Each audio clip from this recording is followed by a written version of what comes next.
Hi everybody, welcome to the Stop, Drop, and Knit podcast. My name is Lisa. I'm coming to you from Long Island, New York, and you are watching episode 81.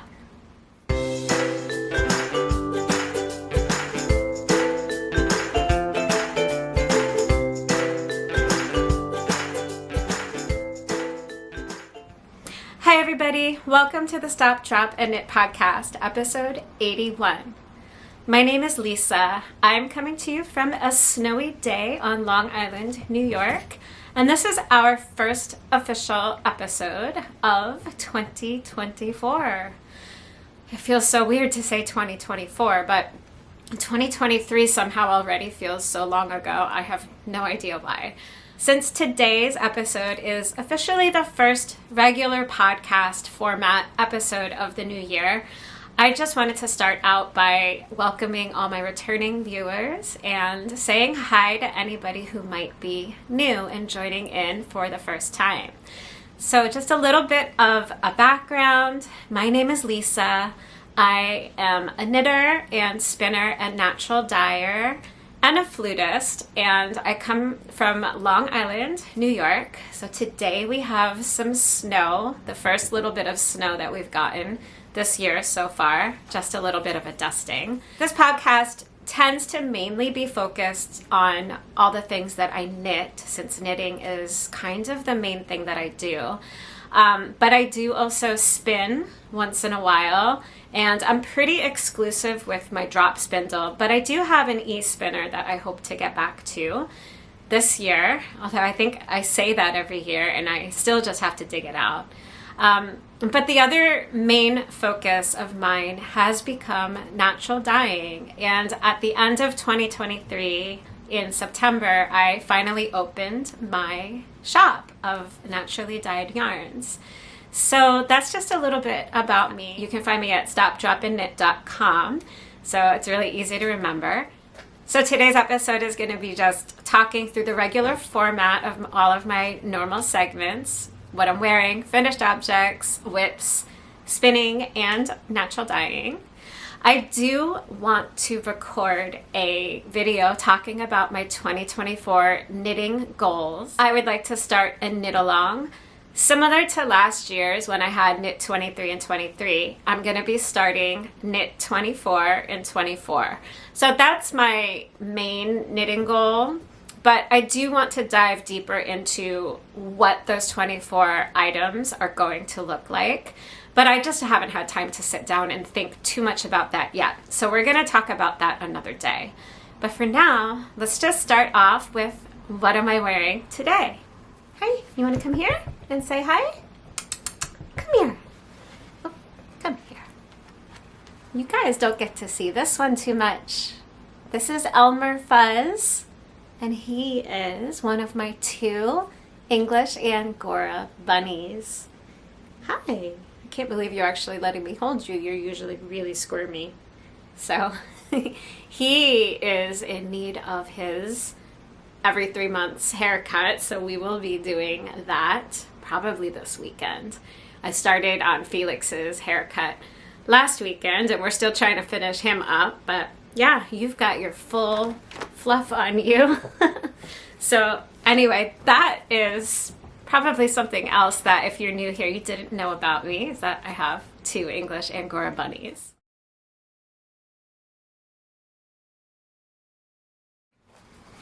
So today I am wearing my Feel the Bern sweater by Caitlin Hunter.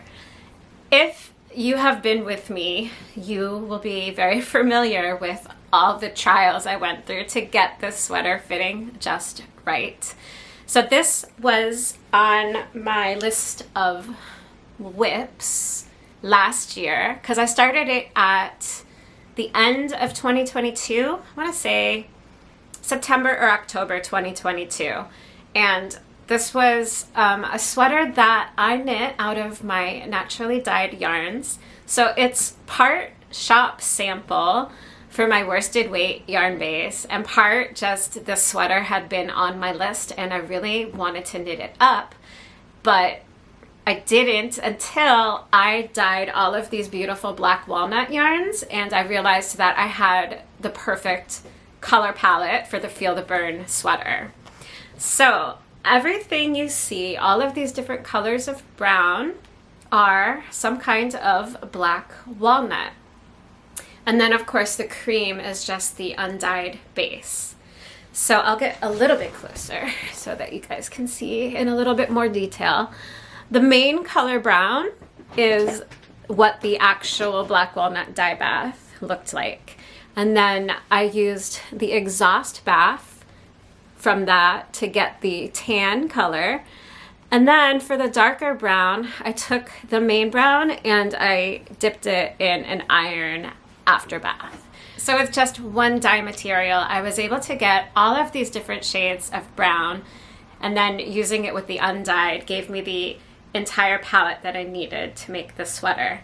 I did make some modifications to Caitlin's design, which is part of why this took so long for me to finish, because I was trying to decide how I wanted to knit it up. The original design of this sweater was modeled after her Sodolna tee, which is a short sleeve cropped worsted weight sweater. Actually, her Sodolna tee I think was a DK weight, technically. And this is a free pattern that Caitlin Hunter put out at the time of Bernie Sanders, when he had his that famous mittens meme that went around from, so everybody knit the mittens. I knit a pair for my husband. So this had been in my queue since then, and I finally got it knit up this year. So this was supposed to be a short-sleeved sweater, but on Long Island it gets very cold, and worsted weight yarn, especially color work worsted weight, is quite thick and warm, very warm.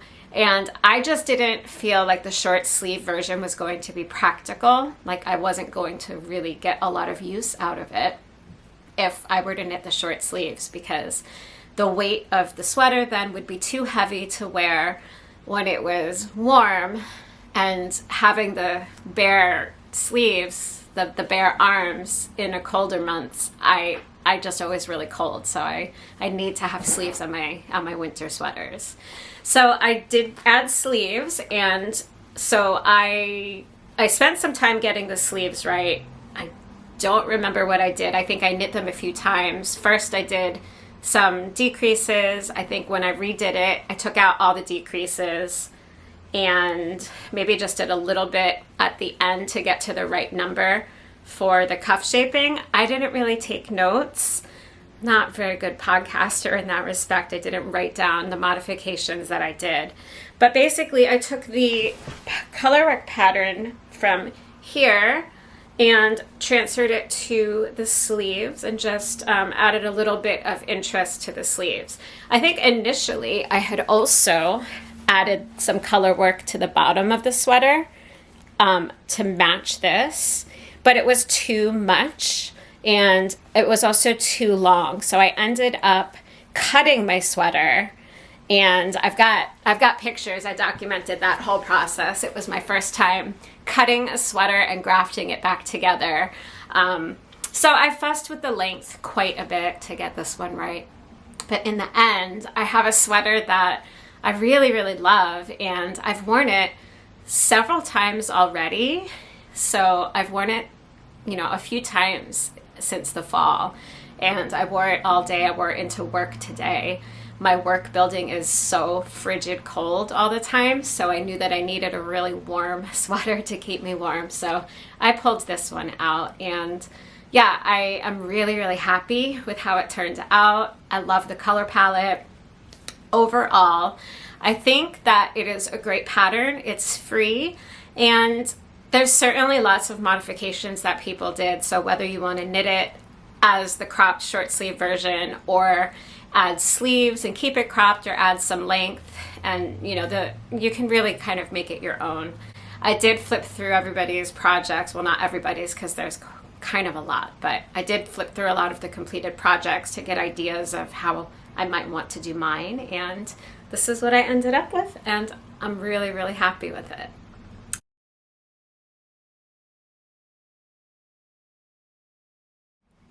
I have 2 finished objects to share with you today. So this is good news for my Knit 24 and 24, because I've already got the first 2 for January. So to get 24 in the year, I'm going to have to average 2 a month. So I realized I need to knit more small projects. So my first finished object is the Into the Pines hat. And this is a design by Bluebird Designs, I think. Bluebird Pine Shop is the name of the designer. That's her business name, Bluebird Pine Shop. So I knit this hat because I was looking for a pattern to pair with the yarn that I naturally dye for the collaboration that I have been doing since October with Tabitha over at Long Island Yarn and Farm. So I'll talk more about our collaboration in the natural dye segment later, but each month I choose a dye material and she gives me some yarn and I naturally dye it for her and we put a whole kit together. So this one, our dye material was pine cones, and so I was looking for a pattern that had something to do with pine cones. And so the Into the Pines hat I thought was a really great option, also because I needed to find a pattern that worked with just 100 yards of yarn. So her worsted weight is a little bit tricky. It's between a worsted and an Aran, so I think that this is more leaning toward an Aran weight for this pattern. And thankfully it fit within the 100 yards for the adult size. So it comes in 3 sizes, baby, child, and adult. And I knit this pattern to the exact specifications as the designer had in the pattern. I used the same needles, I've got the same gauge, and I did not change anything. I knit it exactly as she said. So I'm just missing a pom-pom. So I have to find a pom-pom. But this is like what it looks like, which I think is pretty cute. I think it's gonna look better with a pom-pom on it. Honestly, the way that she has it in the pattern is to fold the brim up. And I don't like it with the brim folded up because it just makes the hat very short. So I just think it looks really, really funny. Now I haven't blocked it yet, so I don't know if maybe the hat depth will grow a little bit. If I wanted to wear the hat with the brim folded, definitely I would want to add a pom-pom so that it gave it some added height. So I just haven't gotten out to look for a pom-pom yet. I don't have a stash of pom-poms in my home or anything. So yeah, I mean, I knit it exactly like she says knit. I think it's like 20 rows or something for the ribbing. I would make the ribbing longer if I were to knit this again. I had a little bit of yarn left over, but not enough to have really lengthened the brim at all. So I think what I'm gonna do is, I do like it with, I like it like this with the brim down, kind of scrunch it like a little bit in the back, might work out like a little bit better. So yeah, I think just adding a pom-pom is really gonna help the hat a lot. It was a really fun pattern to knit. It uses twisted stitches to get the pine tree design. It's a very simple stitch pattern and it's fairly simple to memorize after just a few rounds. I think it repeats the pine tree 4 times around the hat. So to make my life easier, I did put stitch markers in between the chart repeats so that I wouldn't get lost, and if I made a mistake, I didn't have to take back too much, just a few stitches at once. But yeah, you can't really see it, but there is a subtle sparkle to this yarn, and that's due to the base that we used. She has a yarn that she calls Pink Clove, which has a very, very subtle sparkle to it. And it's really hard to pick up on camera and in the pictures, but it's there. but super subtle. But I love that it's a natural color. It goes really well with the faux fur on my coat. So I just need to find a pom-pom for it, and I just need to find one that's gonna go with my coat, I think. So yeah, I really like it. I'm hoping that when I add the pom-pom to it, like the shape of the hat will feel better. I've not blocked it yet, so also maybe blocking it will help somewhat. I don't know. My only disappointment is that the brim, the ribbing is not long enough to do the folded brim, in my opinion. So if you have more than 100 yards and wanted to knit this hat, I would definitely add like another 10 or 20 rows to the brim. I think that this height is pretty nice for the brim. But even just adding 10 rows would, I think, help the folded brim fit a lot more nicely. It just, when it's folded, it just really doesn't come down very nicely on the head. I don't know. I just feel like my ears are here, you know? I don't know. I feel like it feels too high. But definitely, I think with a pom-pom, the folded brim works a lot better. So maybe I'll change my mind when we get there. I just feel like it sits pretty high though. So I don't know. I mean, I could pull it down like this and have it really fitted to my head, but it doesn't cover my ears. And I don't know. I feel like I have to have my hats cover my ears. So I just feel like this is weird with the folded brim, but I don't know. Maybe that's just me, but that was like the only complaint I had about this pattern.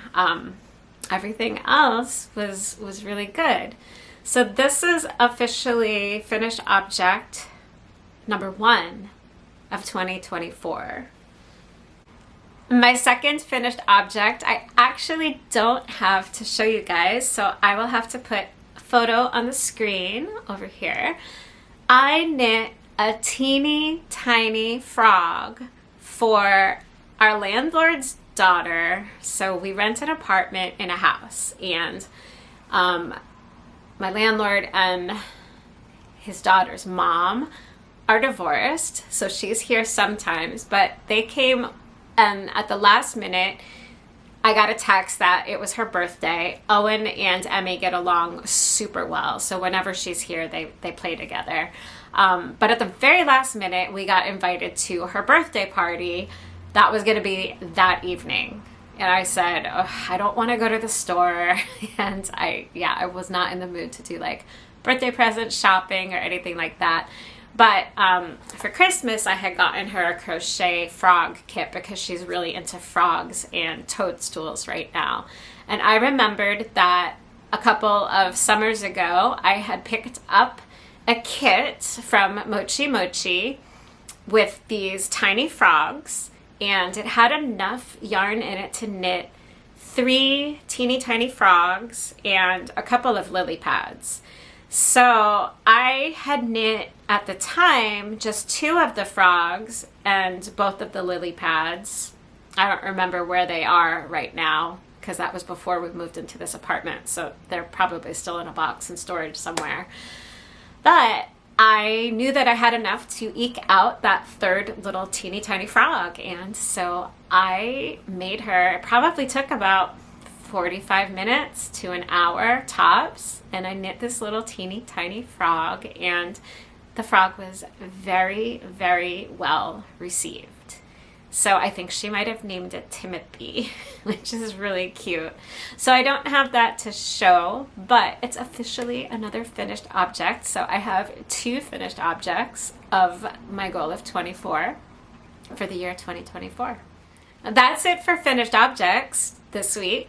Let's move on to WIPs.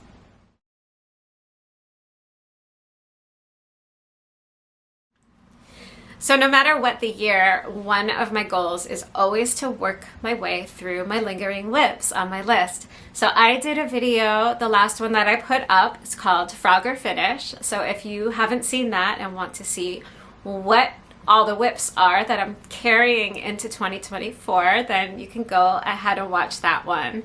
So many of those are going to be on my official Knit 24 and 24 list. Maybe not all of them though. I'm definitely picking and choosing some that have definite priority to finish. And so the first one that has like the top most priority is a WIP that has been on my WIP list for 3 years. And I just haven't finished it because it's always out of sight, out of mind, and there's always bigger projects that I've been working on. And so I have been actively working on my shift cowl, and I have made quite a bit of progress on it. So the shift is a cowl by Andrea Mowry. It came out so many years ago at this point. This is, try to like get it in the light. Maybe this is a better way. Oh, that's nice. Okay. So this is a pattern that came out, I don't know, 2021, maybe 2020. I feel like maybe even before that. I don't know. It is a cowl and it uses 3 different colorways of spin cycle dyed in the wool. So the dyed in the wool is, it says it's a sport weight yarn, but it kind of bridges that gap between sport weight and fingering. And so I'm actually knitting this in the 3 original colors that Andrea used when she first knit the pattern. So this is LIYF, and this one is the Meadows, and this one is Castle. So these are the 3 that I have.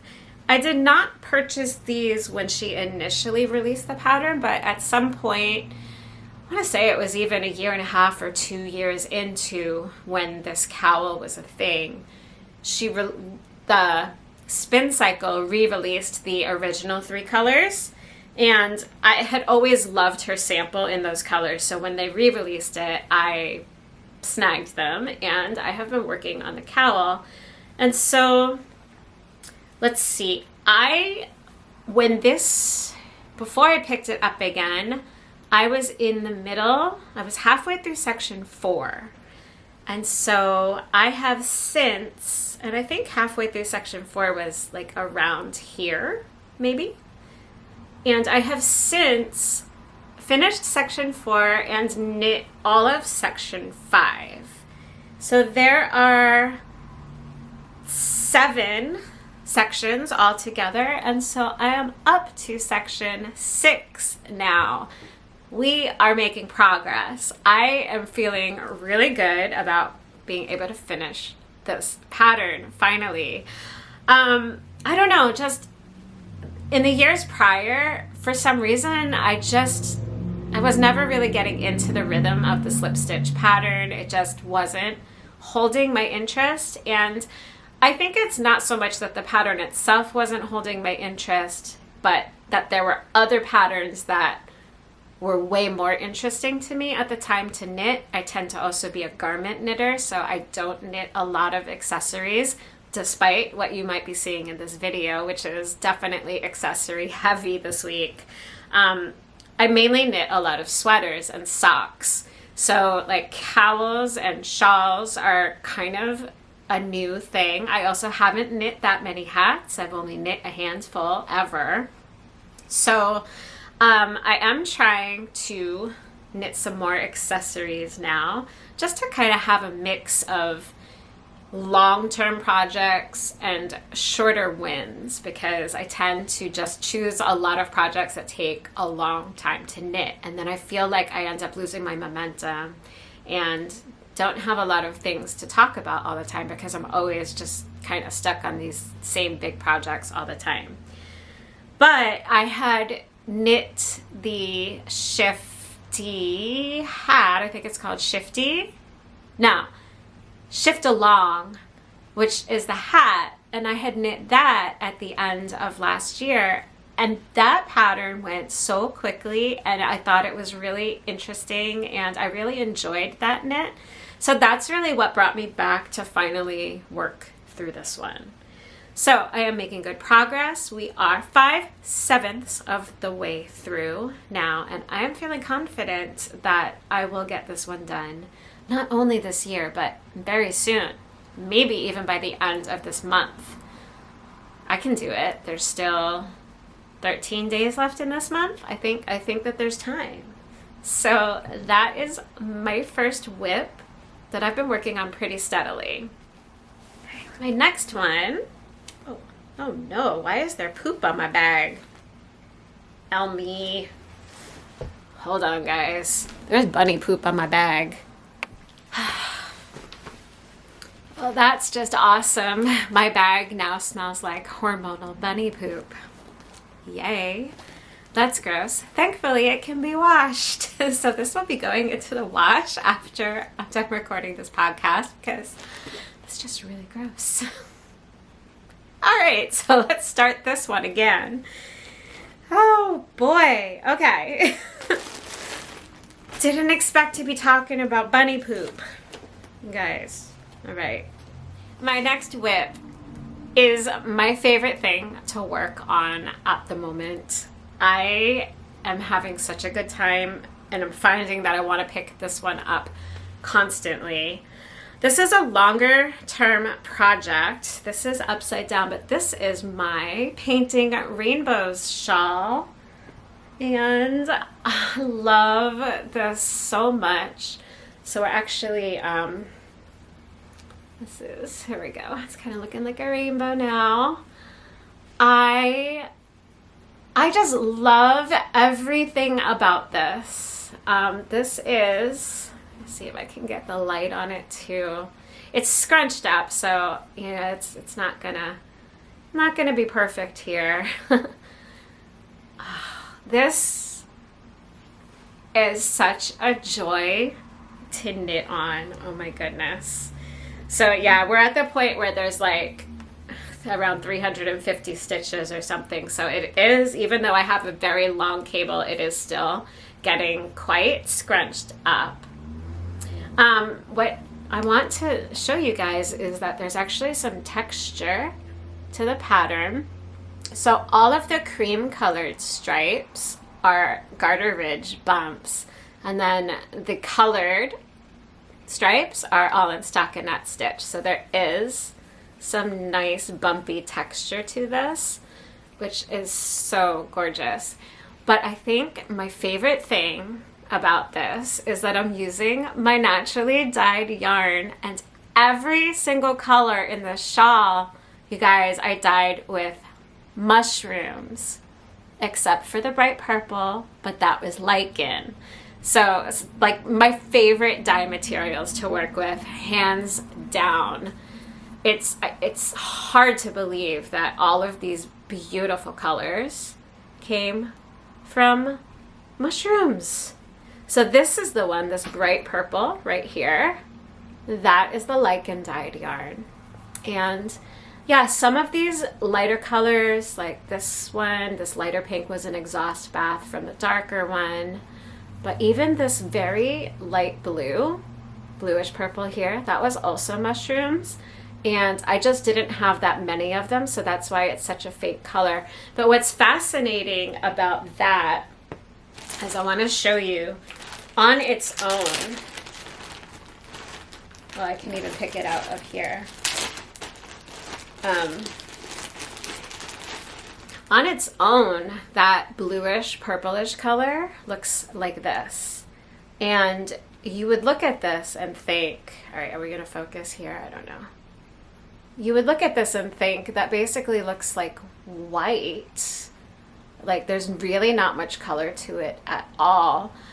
But then when you hold it up against all the other colors, so this one is this stripe right here, all of a sudden you can see the color so much better when it is, I don't know how to hold this up, you guys, when it's paired with all the other colors around it, you really can see it so well.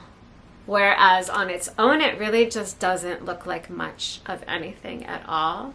So I just think that that's really fascinating how, depending what other yarns you put with it, really makes a difference how you see the colors. So I'll show you all the colors on their own. Even this one here, this is that lighter pink, which is an exhaust bath, and on its own, like, it has like a peachy tinge to it, but it doesn't look like too much. But then, you know, you get it just around all the other colors and you really can see it so much better. So that's the one that's right after that lightish blue one right there. So let's see. So this is, I think, these 3 yarns here were dyed with a Cortinarius mushroom. So the redder one used just the caps only. We'll talk more about these mushrooms later in the natural dye segment. The orange used the entire mushroom all together, the cap and the stipe or the stem. And then the lighter one was just an exhaust bath, I think from the caps, from just the pink one. So those are all with one type of mushroom, these 3 colors. The yellow, what was the yellow one? Let's see. I have my notes here. Oh, right, that's right. Okay. Also not actually a mushroom. This one is really fun. This yellow yarn here was actually dyed with a slime mold called dog vomit slime mold, which is a really, really interesting organism. Slime molds are kind of a thing of their own, and this was just an experiment that I did. So this is the yellow. I just love the names of the slime molds. The slime mold names are kind of incredibly fascinating. Dog vomit slime mold, you guys. And then let's see, these 2 greens. So one of them is more green and the other is definitely more blue. Hold these side to side. You can see that there, side to side. One definitely looks more like of a olive army kind of green, and the other definitely has more of a bluish gray tinge to it. These were both dyed with a type of mushroom known as hydnellum. I don't know what variety of hydnellum mushroom it was, but I do know that it was a tooth mushroom. And so mushrooms either have caps or pores. So the capped ones have either gills or pores underneath. And then the other type of mushroom, they have teeth. It's a really fascinating topic, but the teeth mushrooms can give beautiful colors like this when you mess with the pH and make it a little bit more basic. So there's all kinds of fun stuff to learn about there. And then, so the last 2, I already showed you the lighter blue was actually a coral mushroom. It was a crusted coral mushroom. See, it pretty much looks white, but it is a very slightish, like lilac-y bluish tint to it. And then this bright purple was dyed with lichen.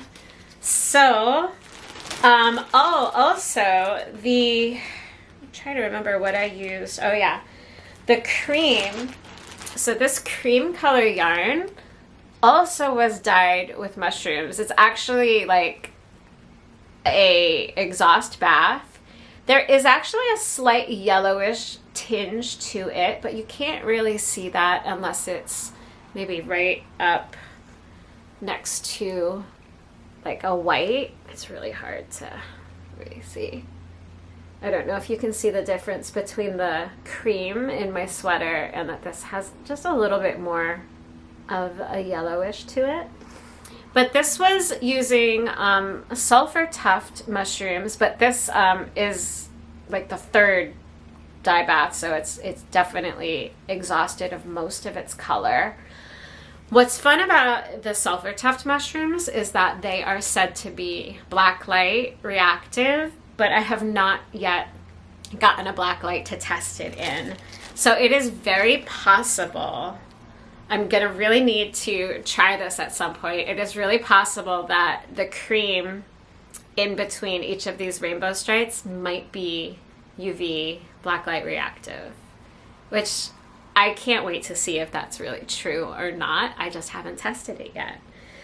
So yeah, this is such a joy to work on this project. It is the perfect TV knitting project right now. The rows are very long, so it takes a good hour to just do one stripe because every other row is purling for some of the colors. So yeah, so there's purling over a long row, and just the amount of stitches and the fine gauge makes it a very slow knit right now. But the stripes are short, they're only 4 rows each, and so you're always getting to switch colors, which is really fun. And right now it's just a really good TV knitting project. There's really not a lot of thought that goes into it, just a little bit of increasing at the end of each of the rounds. And yeah, so it's kind of mindless knitting right now, and this has just been one of my main focuses because I do want to have this as a shop sample.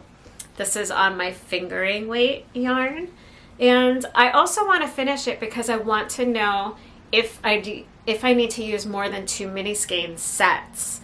So it uses 8 different contrasting colors, and so I want to put a couple of kits together for this pattern with my mushroom dyed yarns, but I need to know how much yardage it's going to contain before I can kit this up.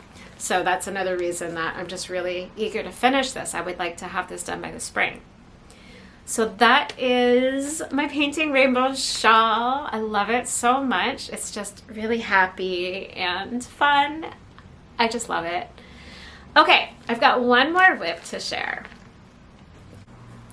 So I have just one more whip to share with you all, and that is a sweater that I've been working on for Mr. Moose. Mr. Moose was a Christmas gift for my husband last year, so not this past Christmas, but 2022 Christmas, and he's just been naked, and I just didn't get the sweater. There's actually a couple of outfits that this guy has, which I forgot about until I went to knit the sweater. So he comes with yarn to make 2 different sweaters, and one of them it's almost finished, but it is this cute little pine tree sweater. And so the knitting is all done. All I have to do is I've got to graft the underarms and weave in all the ends, and I mean technically I'm supposed to block it and everything. I don't know if I'm gonna block the sweater for the moose or not. I'll probably just stick it on him, but Moose almost has a sweater. How cute is he gonna look? He's gonna look so cute. So I'm excited to get this sweater done. This is one of the projects that has been on my whip list, or it's, one of the projects I talked about in my whips video that I released a couple weeks ago. And so he's almost got this one sweater. And so I realized though that there's actually yarn for an entirely different sweater. I'll stick a picture up over here so you can see the other sweater that comes with Mr. Moose. Oh yeah, by the way, Mr. Moose, it's just called Moose. It's a kit by Susan B. Andersen of Barrett Wool Co. I love her kits. They're always so well written. Her yarn is top quality. And yeah, they're just stinking adorable. I have so many of them in my stash, and I really need to be knitting more of them. So I can't wait to finish his sweater and put it on him. And then I was thinking, actually, stick him there. I was thinking, well, does this one moose need 2 sweaters, or does this mean I need to knit a whole other moose too to go with the other sweater? And so what I was thinking is actually I have a lot of leftover yarn from this Feel the Bern sweater that I'm wearing. And how cute would it be for me to knit a mousse in my naturally dyed black walnut yarns? Because it's perfect, because the main mousse could be this color, and then the antlers could be the lighter color, and the hoofs could be the darker color. I mean, I already have the yarn. It's all balled up and ready to go because it's leftovers. I just need to find it. I need to figure out what I did with it. It's here somewhere. So I think I'm gonna start knitting another mousse and then knit the other sweater, and it's gonna be so cute. But I think a black walnut yarn mousse would just be the cutest thing, and it would be another cute little shop sample. And yeah, so now I'm like excited to knit mousse number 2. And so that's going to be coming very soon. I have a feeling I'm going to cast that on probably this weekend, assuming I can find my leftover yarn from this sweater. I know I saw it when I was cleaning up before Christmas, but I can't remember what I did with it. So I have to find that. And that is all of the knitting content. Well, maybe not completely knitting content, but I would like to go into spinning, and then I also have natural dyeing. So let's talk spinning.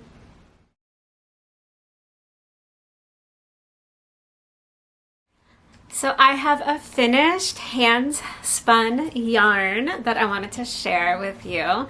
I used the strap spindle, which is it's my medium size one. It's not my heaviest and it's not my lightest. I basically have 3. I don't know who the maker is of this drop spindle. I got it at Maryland Sheep and Wool 2019, I think, quite a few years ago. And I just don't remember any information about it. I think I used to know, but I have no idea. But I wanted to show you the spindle that I spun it on. It's just absolutely gorgeous, and I love it so much. This is my spindle of choice, is this. And I used it to spin this yak. And oh my gosh, I'm gonna try to hide my face here so it will focus. So I finally finished spinning the depigmented yak that came in the June 2023 Paradise Fibers Staycation Fiber Club. And I have no idea how many yards I have. This was a tricky one to spin. I found it pretty slippery. I had never spun yak before. I think it's really, really beautiful though. So I don't know, it's probably a DK, maybe a worsted weight, light worsted, heavy DK. I really have no idea. I bought one of those tools years ago that you can like measure the thickness of the yarn, and I don't know where it is. I never use it, so I should find it and I should use it so that I have more information. But it's really soft. You can see how drapey it is. It just, it just kind of hangs there. And so yeah, I have no idea what I'm gonna do with this, but I just wanted to share that because it's officially finished. So speaking of Paradise Fibers, I used to do, well, up until this year, I have been getting the Paradise Fibers Fiber of the Month Club for 2 full years now. And so I have 2 full years of videos, or is it 3 full years? 2021. Maybe it's even 3 full years that I've been subscribed to it. So I might have 3 full years of unboxing videos up on my channel. And I don't want to make unboxing videos anymore. It's just, it takes, I don't know, I can never sit down and unbox it and film right when it comes in the mail, and I just always have to sit and wait for a good time to film, and that kind of takes some of the fun out of it for me, because when it comes in the mail I'm really eager to open it up. And so I found that when I was like making myself do the videos, I was just having to sit for sometimes a couple of weeks before I had time to really sit down and actually like film the unboxing. So I decided I'm not doing those anymore, and I would just share the packages with you guys in the spinning segment of my podcast once a month. So I got in the mail just a couple days ago the January 2024 Paradise Fibers bag. And so the bag is really pretty. And so I just wanted to share what I got. So Paradise Fibers does a theme every month. And the theme this month was called Strength of Mind. And it's based on a painting. And it is called, let's see. I think it's called Fortitude, but I'm not really sure. Daniela Parenti. And hi, Felix. So anyway, the colorway that they chose is based on this painting by Botticelli, I think. Yeah. So it says, Fortitude is portrayed as a young woman wearing armor over her graceful dress and holding a ruler's scepter. In spite of the military attributes, the virtue alludes to strength and perseverance in the pursuit of good. She is one of the 4 cardinal virtues, the main human virtues. The panel is the only one to be painted by Sandro Botticelli in a cycle of paintings dedicated to the virtues and commissioned from Piero del Polaiolo in 1469. The cycle was for the Tribunal Hall of Piazza della Signoria in Florence and is now in the Uffizi galleries. Botticelli's commission was due to Tommaso Soderini, one of the workers appointed to oversee the execution of the work, thanks to the young Sandro's links with the Medici faction, of which Soderini was also a part. Palaiolo's understandable protest contributed to limiting Botticelli's participation in the commission to this single figure. Unlike the other panels in the cycle painted on cypress wood, the Fortitude is painted on poplar, a more commonly used wood for painting on panels in Tuscany. Botticelli's Virtue also stands out for the different type of marble bench with its richer engraved decorations. The body of the young woman is long and sinuous, while her face already has the languid, melancholy expression so characteristic of Botticelli's female figures. So again, that is the painting that was the inspiration for the theme, Strength of Mind. And so there are 2 colorways that they included. And they also send lots of little notions. One of the notions was this mesh washing bag. But they sent 2 different colorways of yarn. And they also included a little stitch marker. And they always include some tea. I don't feel like I need to show you that though. But okay, so this month's fiber is a custom blend of 60% extra fine merino, 20% Tessa silk, and 20% mohair. And so there are 2 colors, Crimson Valor. So this one is Crimson Valor. And so I wanted to show you the colorways. So it's really pretty. This one kind of matches the bag a lot. So it's Crimson Valor, and then Age of Bronze is the other colorway. So the Age of Bronze is this one. It's really, really beautiful. So yeah, so that's the January 2024 Paradise Fibers Fiber of the Month Club. I think each is 4 ounces, I think. Let me see.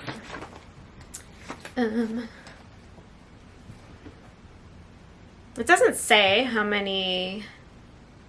Yeah, it doesn't say how many ounces it is. Oh, actually, I do want to get the notions pack out because the sticker that they always send a sticker, and the sticker this month is really cool looking. So this sticker, they always give a fun name, Fortitude Fortitude, Fortitude with the U, E-W-E, in the middle of it. Oops, always. So Fortitude. And yeah. So that was the January 2024 Paradise Fibers fiber of the month. And that's all I have for my spinning segment today. I have been going through Felix's wool, his fiber that I sheared off of him in all of 2023 since I got him in April. So I finally sorted that, and I just need to go through and card it into some Rolex, and then I'll be really excited to start spinning it. So I hope to have some Angora from my bunnies to share with you pretty soon, but it's not quite ready yet, but I'll probably have some more to talk about with that next time.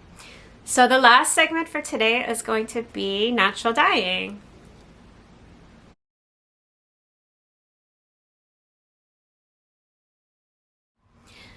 For my natural dyeing segment today, I wanted to actually share a little bit about the LIYF on Long Island natural dye collaboration that I have been doing with Tabitha over at Long Island Yarn and Farm. The Tabitha is now a longtime friend. We first met 10 years ago. And so this collaboration that we're doing is kind of a really fun way to celebrate kind of our friendship coming full circle. I discovered her when she was really starting her business, like before she was selling yarn, but she wasn't nearly doing it on the scope that she is now. And when she saw that I was starting my business at the end of September, I think early September, she reached out to me and asked if I wanted to do a collaboration.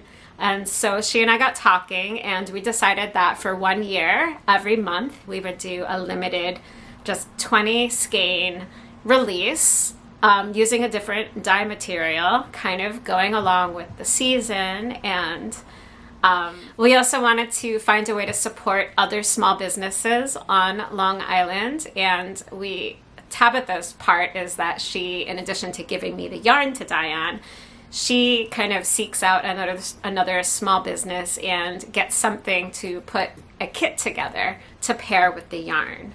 So every month it's like a different yarn base dyed with a different natural dye material, paired with a different something special from Long Island, and includes patterns and pattern recommendations as well. So it's really fun. It's very exclusively limited because I'm only one person and I can only dye so much at once every month. So it's just 20 skeins, and she takes care of selling it over on her website. So basically she hires me to do the dyeing, and then she takes care of selling it and all of that stuff. So I will have a link to her website down below, but the second Friday of every month at 8 p.m. is when the yarn releases, and some of it goes very fast as people are getting really excited every month about the colorway. I share on my Instagram at Lisa Westervelt Flute Studio. I share in my highlights all the different stories that I put together with information leading up to that month's yarn color. So it'll have different photos and videos about like the dyeing process for that month and information on the dye material, some educational bits thrown in there as well. And I save those as a highlights reel so that you can always go back and look. So if you guys are interested and want to see what I did for previous months, then you can have a look at some of the highlight reels on my Instagram.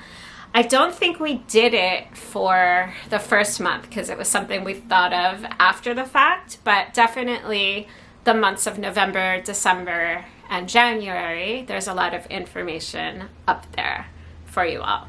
So now that January's yarn has been released, and that was the pine cone dyed yarn, I have been busy at work on the February yarn, and the dye material that I am using, it's a special one. It is a mushroom.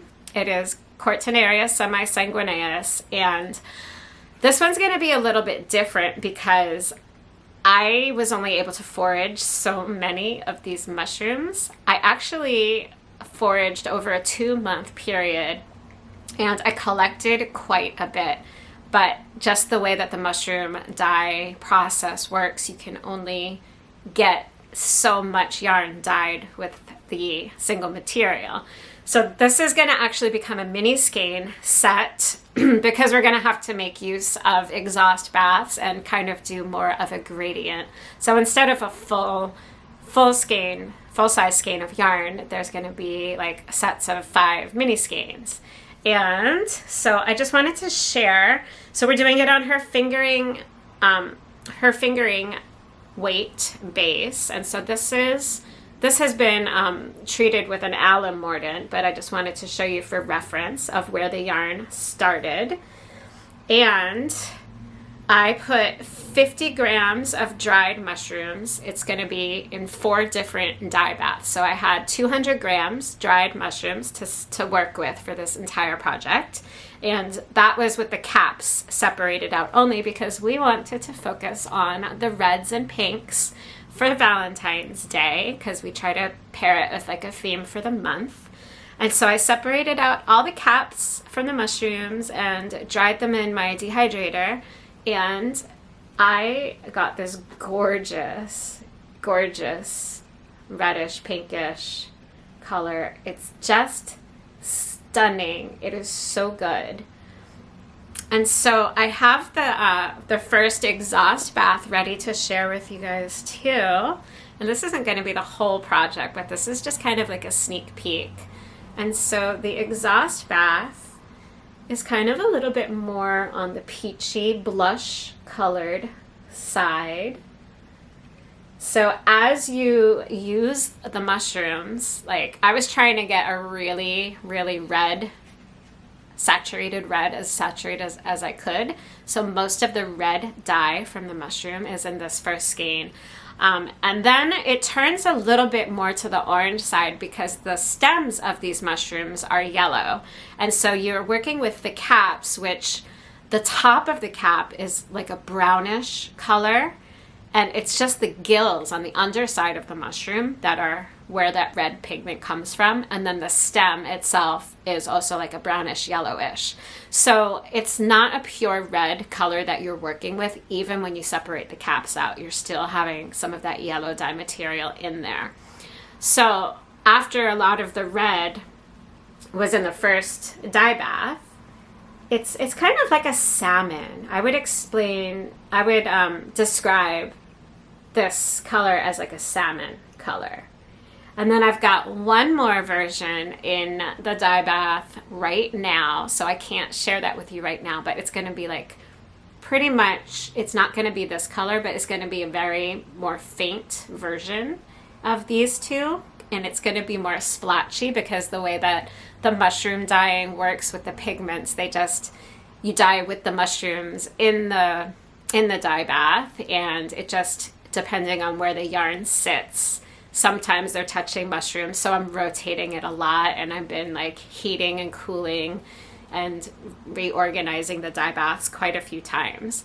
But it's gonna be gorgeous. And so this is gonna be 3 of the 5 mini skeins, so not the white one, but the other one. And I haven't decided what I'm gonna do for the other 2 yet. I have some ideas, so you guys will have to stay tuned to hear about that. But this color is just amazing. It is so beautiful. And this is rinsed and dried and everything. So I'll need to go through these and weigh everything out and turn this into 5 separate 20-gram mini skeins. But I'm so excited. I think that this is my favorite month so far. So we did like a pumpkin spice kind of orange color for October.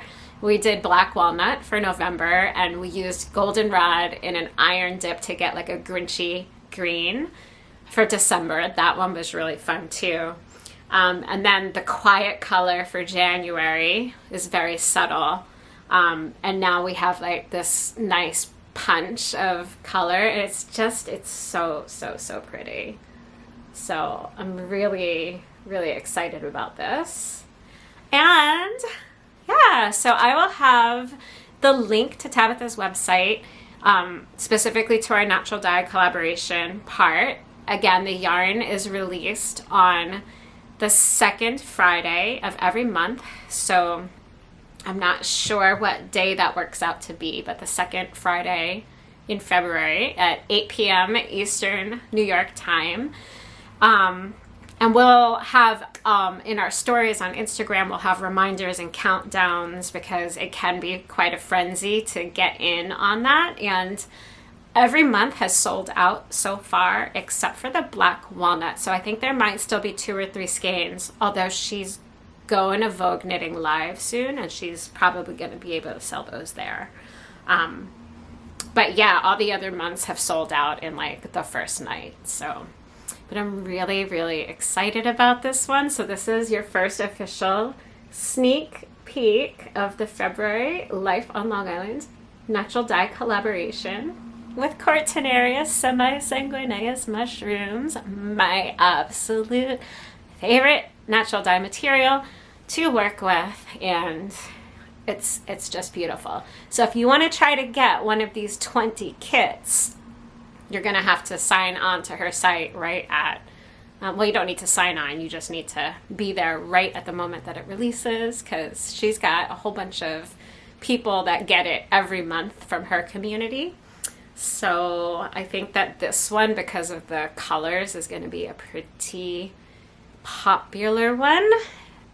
That's what I think. So anyway, I just wanted to share that, and I'm having so much fun with the collaboration and working with Tabitha. It's been really fun to get to know her on a more personal level and on a business level a little bit. And yeah, I'm just having a blast getting to know her community better, and it's just been so much fun. So that is everything I have to share with you all this week. I will be releasing another video hopefully next week with my 2024 knitting goals. I want to come up with kind of a specific idea of which larger projects I want to do, because I have yarn for so many things already on my list, and I just want to kind of choose some projects that I would really like to knit up this year and share those with you. So I will be starting a Knit 24 in 24 group in my Ravelry, which is Lisa Jack 78. I'll have a link to that in my description box. And that is all for today. Thank you for joining me, and I'll see you next time. Bye-bye.